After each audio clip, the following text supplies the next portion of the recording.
Meu povo perece pela ausência de conhecimento. Então, quando você não conhece a Bíblia, não conhece a verdade, você é enganado pela mentira. Então, você não precisa necessariamente conhecer a mentira para combater a verdade, né? Eu nunca trabalhei em banco, caixa de banco, mas amigos meus trabalharam. Você vê que o caixa de banco é muito hábil. Ele conta o dinheiro, na mão ele sabe. Essa nota é falsa, opa, essa aqui está errada. Pelo toque, porque ele conhece a verdadeira. Quando você conhece a verdade, você não é enganado mais pela mentira. Só que não é interessante ensinar a verdade ao povo. Muitas coisas que eu vim descobrir depois, estudando, porque eu sempre fui apaixonado por estudos desde criança, comecei a estudar a Bíblia, não apenas estudar, ler a Bíblia, mas estudar contexto histórico, original da palavra. Né? Vou pensar um exemplo, quer ver uma coisa? As pessoas falam que o inferno é eterno. É incongruente um Deus de amor condenar a pessoa para a eternidade de sofrimento, né? Quer dizer, você pisou na bola, vamos supor que você viveu 30 anos na Terra e pisou na bola, uma bala perdida te atingiu, você foi atropelado, ou que você viveu 70, 80 anos, que seja. Mas o que é isso na régua da eternidade? É nada. E Deus te condena à eternidade ao inferno, o sofrimento, incongruente, não é um Deus de amor. A palavra foi traduzida errada. A palavra grega, né, não significa eterno, mas tempo indeterminado. Então, sim, você colhe uma consequência pelo seu ato, mas por um tempo indeterminado. Até a pessoa se arrepender, se purificar, né, mudar os seus pensamentos. Exato. Tem até uma passagem bíblica que Jesus ele desce no inferno, desce no Hades, e a Bíblia diz para pregar aos espíritos em prisão, né, que estavam aprisionados. Seria o inferno. Né? E ainda define quem são essas pessoas. Né? Essas pessoas são aquelas que na época de Noé não aceitaram a pregação de Noé. Tipo, um velho louco disse que vai ter um dilúvio, ficou construindo uma arca, né? 100 anos aproximadamente, né? Por ter inferência, porque ele aparece na Bíblia Noé com 500 anos, ele entra na arca aos 600. Por inferência, se conjectura teologicamente que ele levou 100 anos. É o cara sozinho para fazer a arca, né? Fez a arca.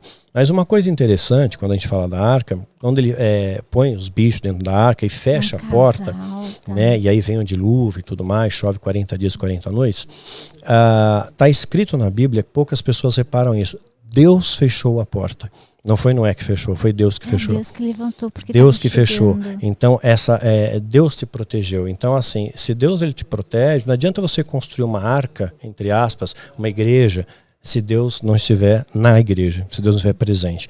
E Jesus expulsou mercadores do templo, porque a igreja, que era para ser um local de adoração, virou um local de comércio, desde a época de Jesus. Né? E hoje continua sendo. Então Deus não está nos templos, Deus está em nós, onde a Bíblia fala, 2 ou 3 estiverem reunidos, ali eu estarei. Então hoje tem muita gente que se decepciona com a igreja, sai da igreja e passa a se reunir nas casas, como era na igreja primitiva. Meu pai falava isso. Eu falava para ele, pai, né? É que assim, eu venho de uma família católica, mas a gente nunca frequentou a igreja. Eu, às vezes, ia na igreja de crente, metodista, com primos, vizinhos, até mesmo com católico. Eu ia para conhecer, minha mãe deixava, era criança, ela achava importante eu conhecer um pouco de tudo, mas com a minha família eu não ia. Eu perguntei um dia para meu pai, por que você não vai na igreja, né? Sei lá, seria bom, né? Você pegar um final de semana. Meu pai bebia muito e fumava muito, né? Também. É terrível. Terrível. Daí ele falou assim pra mim que assim, ele não ia na igreja, que as pessoas ficavam olhando, que ele é uma pessoa, ele já é falecido, mas ele era uma pessoa bem simples, né? Ele mexia com sucata, motor de geladeira, então sempre estava com roupa suja, batida. Ele falava que a igreja julgava ele pelas vestes dele importava o que estava dentro do coração dele. Exatamente. Daí assim, eu fui crescendo, daí nossa, é importante o que está dentro da gente. Depois de um bom tempo, né, eu consegui, né, compreender, né, que é verdade, às vezes a gente vai, às vezes está um pouco mal vestido, depois de um dia de trabalho.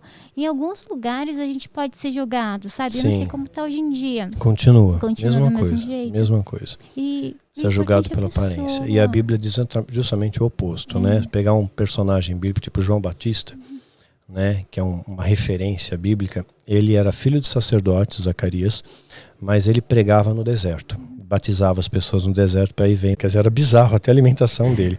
Nos dias de hoje, João Batista entrasse numa igreja, ele seria um mendigo, né? Então, assim, ele não seria aceito nos dias de hoje. E o próprio Jesus não foi aceito. Ele só pregou o amor, só pregou a unidade, e o povo disse, crucifica, mata ele, crucifica, solta o bandido, solta Barrabás. Barrabás foi um assassino.